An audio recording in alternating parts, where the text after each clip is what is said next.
Welcome back all of you. Hope you are doing well. Let's simplify these root values.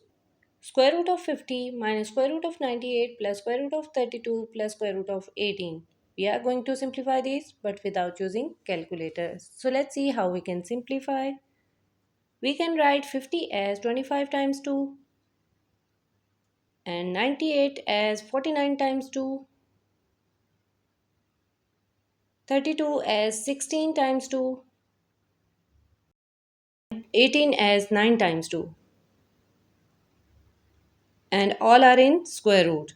We know that square root of 25 is 5, 5 square root 2, square root of 49 is 7, 7 square root 2, square root of 16 is 4, 4 square root 2, square root of 9 is 3, 3 square root 2.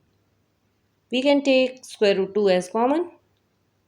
We have 5 minus 7 plus 4 plus 3. This is equal to square root 2 times 5 minus 7 is minus 2 plus 4, 2, 2 plus 3 is 5. This is equal to 5 square root 2.